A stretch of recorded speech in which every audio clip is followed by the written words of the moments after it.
कहेंगे कि शिष्य निर्माण करने वाला जो व्यक्ति होता है, ये स्पष्ट रूप से समझे कि कलीसिया का रोपण क्यों, कहाँ, कौन, कैसी और कैसे होना चाहिए। हालेलुया। उसको ये सब पता होना चाहिए कि कलीसिया का रोपण क्यों होना जरूरी है, कहाँ होना जरूरी है, और कौन उसको करेगा और कैसे वो किया जाएगा। ऐसा करके उसको सब कुछ जो है पता होना चाहिए। तो उन्हीं मूल प्रश्नों पर क्या है आज हम चर्चा करेंगे और ठोस बाइबल आधारित दृष्टि के साथ हम इसको देखेंगे। हालेलुया। तो चलिए, हमारा जो पहला प्रश्न होगा वो क्या होगा, हमें कलीसिया का रोपण क्यों करना चाहिए। हालेलुया। हमें कलीसिया का रोपण क्यों करना चाहिए, ये हमारा पहला प्रश्न है। तो इसका उत्तर हम देखते हैं, क्योंकि शिष्य बनाना क्या है, स्वाभाविक रूप से कलीसिया को जन्म देता है। शिष्य बनाना स्वाभाविक रूप से कलीसिया को जन्म देता है। जैसे यीशु मसीह ने क्या किया, 12 शिष्यों को बनाया। 12 शिष्यों से यीशु मसीह ने बनाया, तो क्या हुआ, उसी से उसने वहां पर एक आयत को भी हम देखते हैं बाइबल के अंदर। प्रभु यीशु मसीह ने कहा कि मैं खुद का कलीसिया बनाऊंगा। हालेलुया। क्या कहते हैं, खुद का कलीसिया बनाऊंगा उन्हीं 12 चेलों से। और प्रभु ने क्या किया, उन्हीं 12 चेलों के द्वारा पूरे संसार में इस चीज को फैला दिया। सबसे पहली कलीसिया जो बनी थी उन्हीं 12 चेलों की बनी थी। हालेलुया। फिर उन्हीं 12 चेलों ने क्या किया, उस चीज को आगे बढ़ाया, अर्थात एक ऐसी कलीसिया को तैयार करना जो चेले बनाती है। तो जब तो इससे क्या है, बढ़ता है और नए लोग बपतिस्मा लेते हैं। तो ये एक नए समूह को जन्म देता है जो नियमित रूप से मिलकर क्या करते हैं, प्रभु की शिक्षा में बढ़ते हैं। और यही क्या है, यही समूह कलीसिया कहलाता है। हालेलुया। जैसे कि हम उदाहरण को देख सकते हैं, एक उदाहरण हम ले सकते हैं। जैसे कोई किसान है, जब वो एक बीज बोता है तो वह केवल पौधा नहीं देखता, वह जानता है कि समय के साथ पूरी फसल उत्पन्न होगी। हालेलुया। वह इस बात को भी जानता है कि मैं अगर गेहूं का बीज बोऊंगा तो गेहूं के साथ और भी बहुत सारी चीजें जो है उसमें उगेंगी। इसी तरह शिष्य बनाना अंततः नई कलिसियाओं की क्या है, फसल लाता है। हालेलुया। वह नए नए शिष्यों को जो है वहां पर रोपण करता है, निर्माण करता है। हालेलुया। तो पहला प्रश्न तो हमारा ये है कि हमें कलीसिया का रोपण क्यों करना चाहिए। उसका पहला पॉइंट था क्योंकि शिष्य बनाना स्वाभाविक रूप से कलीसिया को जन्म देता है। और दूसरा पॉइंट क्या होगा, क्योंकि कलीसिया परमेश्वर की योजना का केंद्र है। क्या है, परमेश्वर की योजना का केंद्र है। यीशु ने कहा था मत्ती उसके 16 उसका 18 में, हम पढ़ सकते हैं एक बार, मत्ती उसका 16 उसका 18। कोई भाई बहन आयत को पढ़ने में सहायता करें।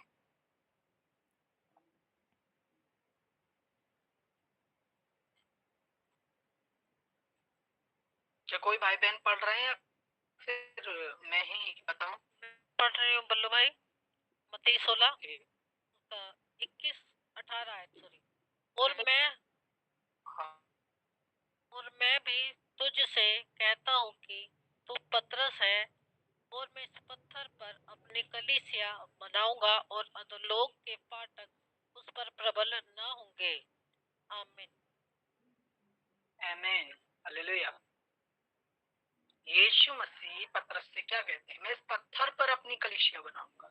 इसका अर्थ है कि कलीसिया मसीह का क्या है, एक प्रोजेक्ट है। हालेलुया। एक उसका दृश्य है, एक विजन है। हालेलुया। वह दुनिया में अपने मिशन को कलीसिया के माध्यम से पूरा करता है। हालेलुया। यीशु मसीह, हमारे यीशु मसीह अपने उस मिशन को इस दुनिया में पूरा करने के लिए आए हैं।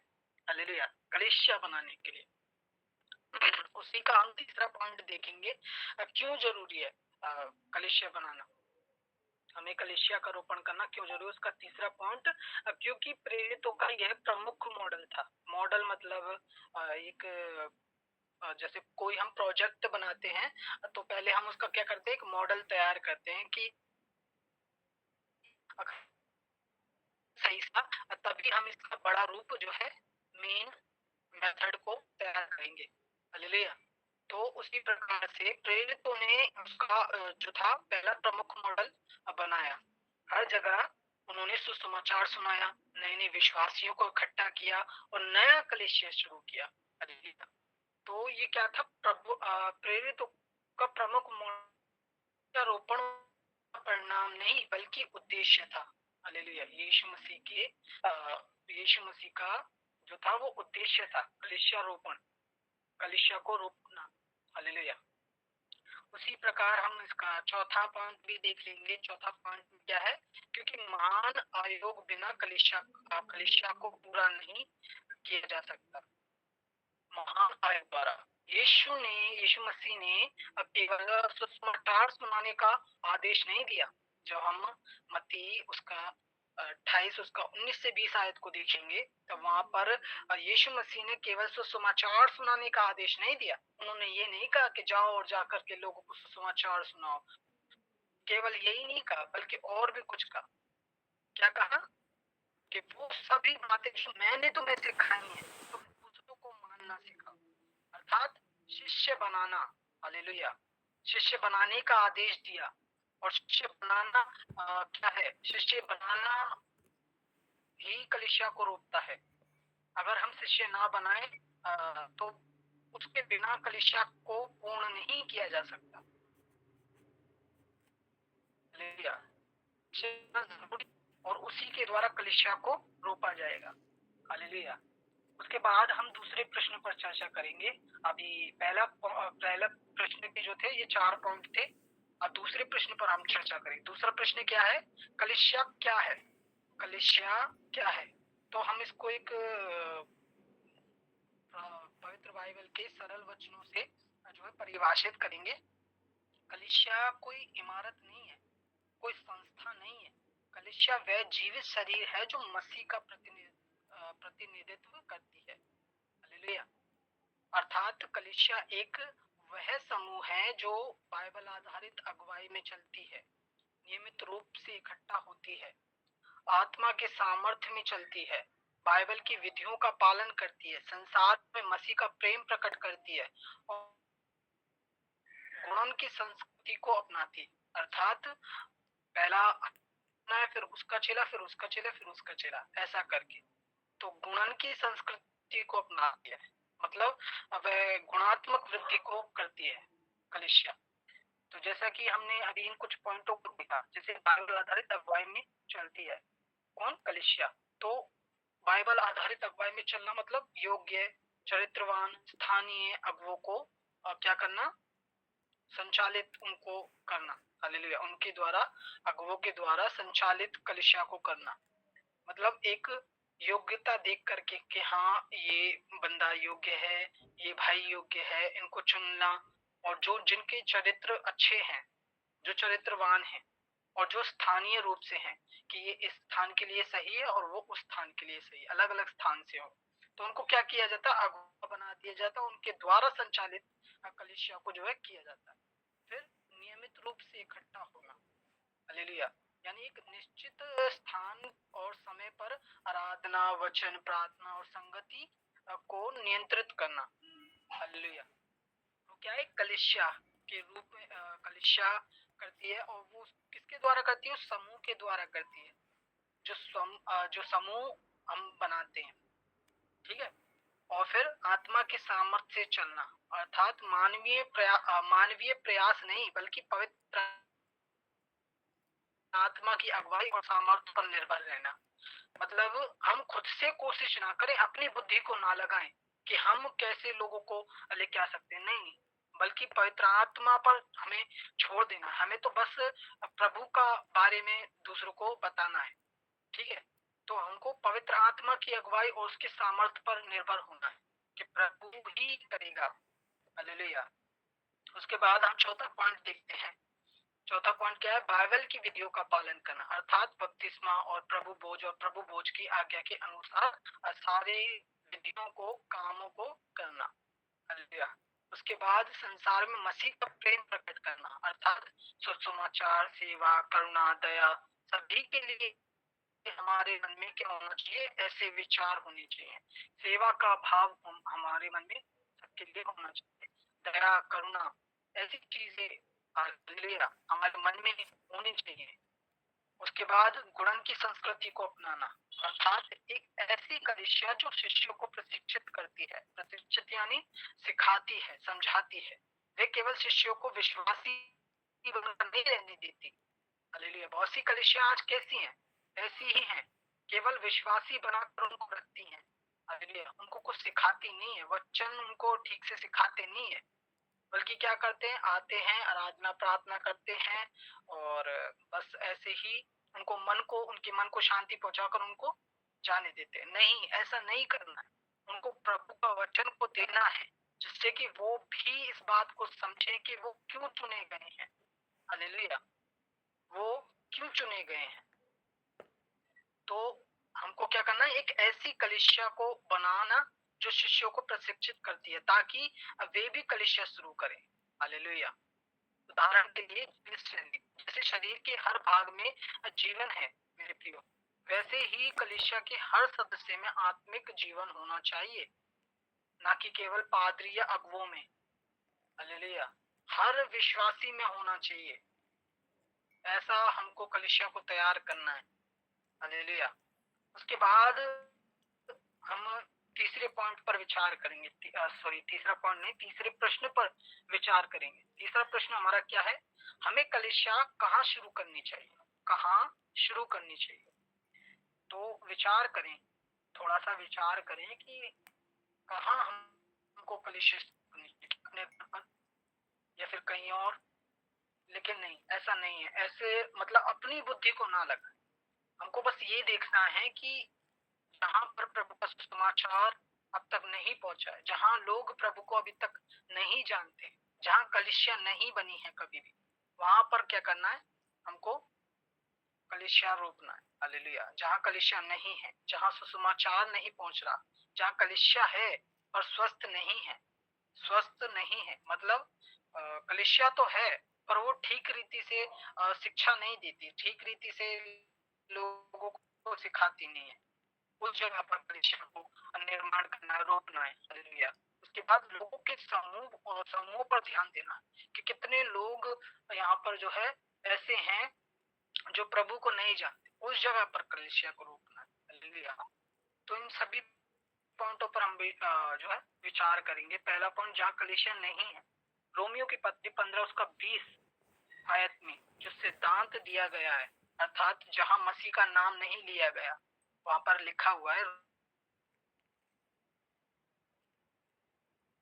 15 उसका अनछुए क्षेत्र है जहाँ अभी तक कोई नहीं पहुंचा। हालेलुया। कोई भी यहाँ तक नहीं पहुंचा, ऐसे ही क्षेत्र है। तो वहां पर कलीसिया को रोकना क्या है? जरूरी है। उसके बाद हम देखते हैं जहाँ सुसमाचार नहीं पहुंच रहा, यानी कुछ जगहों पर कलीसिया है और सुसमाचार बहुत सीमित है, सुसमाचार फैल नहीं रहा। ऐसे क्षेत्रों में भी नया कलीसिया आवश्यक है मेरे प्रियो। और उसके बाद हम तीसरे पॉइंट को देखते हैं, जहाँ कलीसिया है पर स्वस्थ नहीं है। कलीसिया तो है पर स्वस्थ नहीं है। अगर एक स्थान पर कलीसिया है पर शिष्य नहीं बनते, वहां पर प्रचार नहीं होता और वहां पर नई पीढ़ी चर्च से जो है रिश्ता नहीं रख पाती, तो ऐसा जो है चर्च क्या है? चर्च ऐसा कलीसिया जो है कलीसिया एक स्वस्थ कलीसिया नहीं है। उस जगह पर नया कलीसिया रोकना आवश्यक है। हालेलुया। उसके बाद देखते हैं लोगों के समूहों पर ध्यान देना, यानी कुछ ऐसे समूह हैं जिन तक अभी कोई नहीं पहुंचा, जैसे छात्र, ड्राइवर, मजदूर, प्रवासी समुदाय, ऐसे इनके बीच क्या करना है? कलीसिया शुरू करना अत्यंत क्या हो सकता है? प्रभावी हो सकता है। हालेलुया। जैसे कि हम एक उदाहरण को भी हम देख सकते हैं। एक चाय की दुकान पर नियमित रूप से बैठने वाले 10-12 लोग एक छोटे समूह और आगे चलकर कलीसिया की शुरुआत बन सकते हैं। हालेलुया। अर्थात पहले क्या हुआ कि एक चाय की दुकान पर नियमित रूप से कुछ लोग बैठने के लिए आते, हालेलुया। तो वहां पर क्या हो गया, एक छोटा समूह बन गया, हालेलुया। अब वहां पर वो छोटा समूह बन गया, वो एक ही विचार पर जो है विचार कर रहे हैं, हालेलुया। एक ही विचार पर वो लोग विचार कर रहे हैं, यीशु मसीह पर वो लोग वहां पर विचार छोटे समूह से आगे चल के क्या बन जाएगी, कलीसिया की शुरुआत हो जाएगी, हालेलुया। ऐसे ही अब यदि 2, 4 या 5 जितने भी लोग हैं जो प्रभु के लिए कार्यरत हैं और वो प्रभु की सेवकाई को चाहते हैं, वो अगर इकट्ठा होकर किसी जगह पर एक समूह को तैयार कर, वो क्या कर सकते हैं, कलीसिया को शुरुआत कर सकते हैं, हालेलुया। उसके बाद हम चौथे प्रश्न पर जाएंगे। चौथा प्रश्न क्या है, कलीसिया का रोपण कौन कर सकता है, कौन कर सकता है, कलीसिया का रोपण कौन कर सकता है। जो कोई शिष्य है मेरे प्रियो, वह कलीसिया रोप भी सकता है। ऐसा नहीं है कि वो शिष्य है तो वो कुछ नहीं कर सकता, वो बस लोगों के लिए प्रार्थना कर सकता है, वो बस लोगों की सेवा कर सकता है, नहीं, बल्कि वो कलीसिया रोप सकता है, हालेलुया। नया नियम स्पष्ट रूप से कहता है कि कलीसिया सिर्फ प्रेरितों ने नहीं शुरू की, अनजाने विश्वासियों ने भी शुरू की, हालेलुया। नया नियम में जब हम पढ़ते हैं उसके बाद योग्यताएं, योग्यताएं अर्थात कलीसिया को शुरू करने के लिए योग्यताएं होना जरूरी है। कलीसिया शुरू करने वाला व्यक्ति बाइबल जानता हो, आज्ञाकारिता को समझता हो, चरित्रवान हो अर्थात उसका चरित्र अच्छा होना चाहिए, आत्मा भरित जीवन हो, मतलब आत्मा से भरा हुआ उसका जीवन होना चाहिए। और विशेष रूप से ऐसा नहीं है कि डिग्री होनी चाहिए, कोई उपाधि होनी चाहिए या पैसा होना चाहिए या फिर उनके पास कोई बड़ी इमारत होनी चाहिए, तब जाकर जो है वो कलीसिया को रोक सकते हैं। ये सब चीजें आवश्यक नहीं है, हालेलुया। क्या चीज आवश्यक, क्या चीज जो है आवश्यक, आवश्यक है, बाइबल, वो बाइबल को जानता हो, आज्ञाकारिता में चलता हो, चरित्रवान हो अर्थात उसका चरित्र अच्छा हो, और आत्म भरित यानी कि आत्मा से भरा हुआ होना चाहिए, ठीक है, उसमें ये योग्यताएं होनी चाहिए। बाकी डिग्री, उपाधि, पैसा या कोई बड़ी इमारत ये सब जरूरी नहीं है। उदाहरण के लिए हम एक चीज को देख सकते हैं, अगर जैसे कि हम उदाहरण के लिए उस जानवर को लेंगे, समुद्र का एक जानवर है जिसके उसको स्टार फिश बोलते हैं, हाँ स्टार फिश बोलते हैं। तो उसको क्या होता है, कहीं से भी उसको काट दो, क्या करना है, कहीं से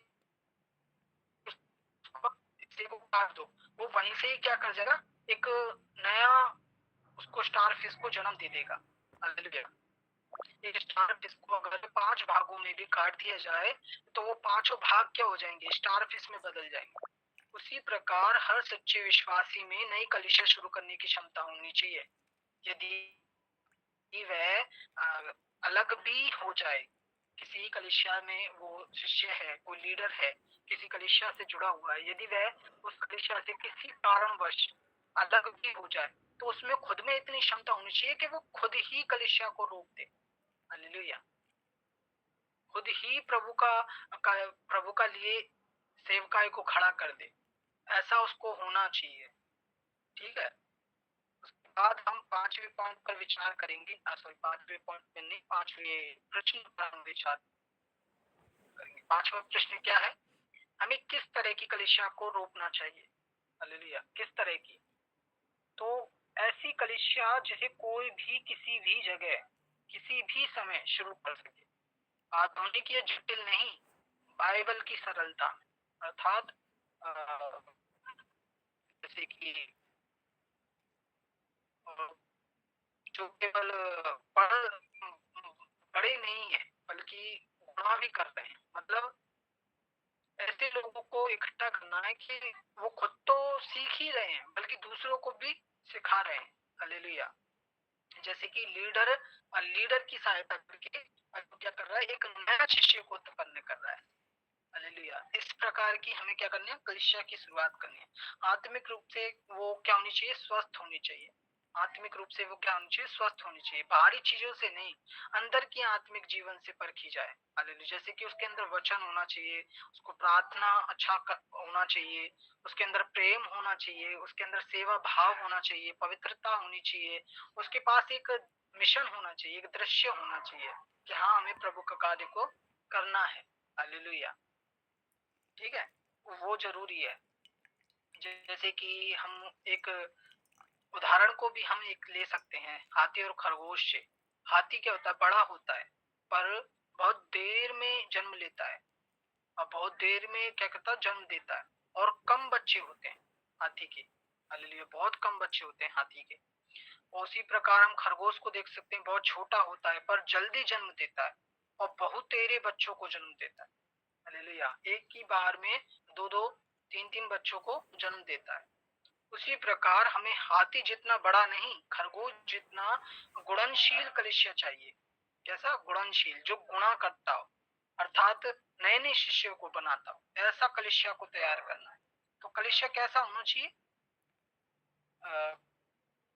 कलिसिया हमें किस तरह की कलिसिया को रोपण करना चाहिए, इस तरीके की कलिसिया को हमें रोपण करना चाहिए जो शिष्यों को निर्माण कर रही है, मतलब शिष्यों को बना रही है। हालेलुया।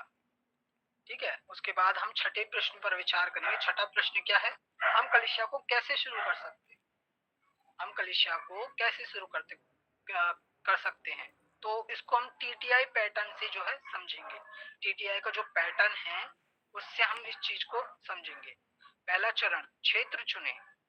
क्या करना है, क्षेत्र चुनना है, जहां आवश्यकता स्पष्ट हो प्रार्थना करें और उस जगह को परमेश्वर के सामने अर्पण करें। क्या करें, अर्पण करें कि परमेश्वर हम इस जगह पर आपकी सेवकाई शुरू कर सकें, इसके लिए क्या करें, हमारी सहायता करें। हालेलुया। उसके बाद दूसरे चरण में क्या करना है, प्रार्थना और तैयारी, क्योंकि कलिसिया रोपण आध्यात्मिक युद्ध है मेरे प्रियो। आध्यात्मिक यानी आप उसको अपने काम द्वारा लड़ेंगे, इसलिए गहरा प्रार्थना जीवन अत्यंत आवश्यक है। हालेलुया, आपको बहुत ज्यादा परमेश्वर से गहराई से प्रार्थना करना है, प्रभु मैं आपके कार्य को, इस क्षेत्र में मैं चाहता हूँ क्षेत्र में नाम लिया जाए, खड़ा उस क्षेत्र के लिए प्रार्थना करना है, और साथ में खुद को भी प्रभु में जो क्या करना, आत्मिक बनाते जा। हालेलुया। उसके बाद तीसरे चरण में लोगों तक पहुंचे, अर्थात लोग मिशन की क्या है, एक कुंजी है। हम जो मिशन स्टार्ट कर रहे हैं कलिसिया को रोपण करना, उसकी क्या, लोग क्या है, कुंजी है।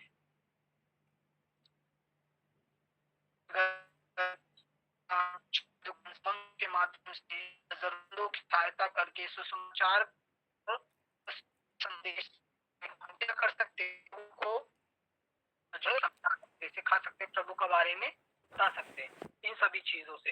जैसे कि अपने पड़ोसियों को भी बता सकते हैं, दोस्तों को भी बता सकते हैं, जहाँ भी हम जा रहे हैं, घर में जा रहे हैं, मैदान में जा रहे हैं, या किसी चाय की दुकान पर हैं, या हम संबंधों के माध्यम से भी, जैसे अपने परिवार में सुना दिया, या फिर कहीं हम किसी संबंध में शादी ब्याह में गए, तो हमारा कोई किसी से कुछ बात हुआ, ऐसा करके तो वहां पर ही क्या करना, प्रभु का हल्की सी बात को छेड़ देना और प्रभु के विषय में लोगों को समझाना, बताना।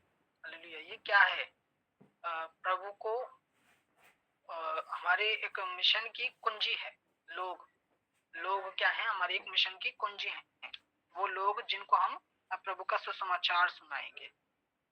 हालेलुया। उसके बाद चौथे चरण में नए विश्वासियों को इकट्ठा करें, यानी कि एक घर, दुकान, कमरे या पेड़ की छाया कहीं भी हो सके, प्रारंभिक संगति शुरुआत करें, मतलब कि पहले बैठना शुरू करें।